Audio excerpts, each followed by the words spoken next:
Bagaimanakah seseorang guru boleh menilai seseorang pelajarnya berdasarkan tulisan? Guru-guru jika uh, berfikir secara kreatif dan kritis mampu menilai personaliti ataupun karakter seseorang pelajar ataupun sifat-sifat dan sikap-sikap seorang pelajar berdasarkan tulisan. Hai, Assalamualaikum warahmatullahi wabarakatuh dan salam sejahtera. Saya Cikgu Syahril atau Syahril Osman, pengasas Syahril Education. Saya merupakan bekas guru yang telah mengajar selama lebih 20 tahun di sekolah-sekolah kerajaan, sekolah swasta dan sekolah-sekolah antarabangsa. Saya telah menulis sebanyak 116 sebuah buku sejak tahun 2017 dan pada hari ini saya ingin berkongsi tentang keupayaan dan potensi yang ada pada seseorang guru untuk menilai seorang pelajar berdasarkan tulisan semata-mata. Sebagai seorang guru bahasa Melayu, saya telah membuat penandaan pemeriksaan semakan yang begitu banyak terhadap karangan-karangan yang ditulis oleh para pelajar saya sejak 20 tahun yang lalu. Daripada tulisan yang saya perhatikan dan telitikan, saya dapat membuat penilaian terhadap sifat dan sikap yang ada pada seseorang pelajar, begitu juga dengan personaliti dan karakter mereka.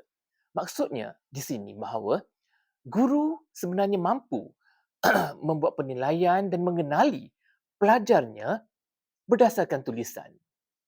Sebagai contoh, sekiranya hasil tulisan seseorang pelajar itu dapat dilihat dengan begitu kemas, cantik dan teratur, maka kita dapat membuat analisis. Kita boleh menentukan bahawa pelajar ini sebenarnya seorang pelajar yang lebih berdisiplin, seorang pelajar yang lebih baik, seorang pelajar yang lebih rajin, seorang pelajar yang lebih bersungguh-sungguh untuk belajar, seorang pelajar yang lebih sabar melakukan sesuatu tugasan atau kerja yang diberikan oleh sesiapa sahaja. Begitu juga kita dapat menilai tulisan para pelajar sekiranya tulisan itu seperti cakar ayam, tulisan yang ada besar dan kecil ataupun terlalu kecil dan ketidaksamarataan setiap huruf yang ditulis dan juga bentuk G dan Y yang tidak seimbang, kita dapat menilai keupayaan para pelajar ini, jenis ini, kategori ini dari segi pembelajaran, dari segi attitude, sikap dan karakter, personalitinya.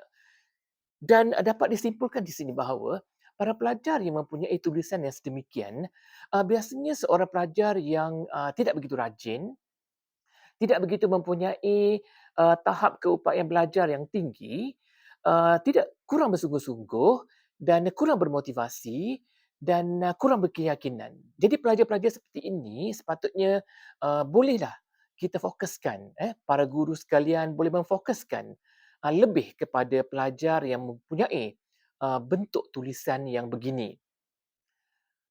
Para guru haruslah bersiap sedia untuk mengkategorikan tulisan-tulisan para pelajarnya supaya dapat digolongkan kepada beberapa kumpulan.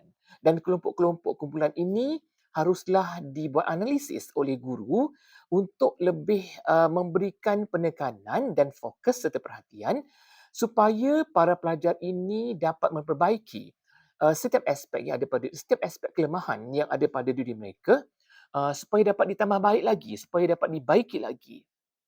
Maksudnya, guru-guru yang menanda kertas peperiksaan atau menyimak latihan-latihan para pelajar mestilah sentiasa menilai dan mengasingkan hasil kerja para pelajar karangan ataupun latihan-latihan bertulis kepada dua kumpulan. Satu kumpulan untuk pelajar yang lebih baik dan satu lagi tulisan dalam kalangan pelajar yang mempunyai tulisan yang kurang kemas. Dan kita tak nak cakap para pelajar ini sebagai sangat lemah. Sebab um, yang lebih penting kita kena kenal pasti para pelajar ini sebenarnya mungkin lemah dari segi penulisan karangan ataupun tulisannya yang tak cantik, Tetapi saya pasti dan percaya serta yakin bahawa pelajar jenis kategori ini ada kelebihan yang lain. Contohnya mereka lebih dominan kepada terhadap ataupun kemahiran itu lebih dijuruskan kepada sukan ataupun kemahiran-kemahiran lain. Ini sebenarnya perkara yang biasa bagi seorang guru yang menerima berhadapan dengan pelbagai jenis bentuk tulisan yang sukar untuk dibaca ataupun seronok untuk dibaca. Jadi di sini para guru haruslah membuat penilaian dan analisis bahawa uh, karakter dan personaliti serta sifat dan sikap pelajar itu boleh ditentukan daripada tulisan yang kita semak.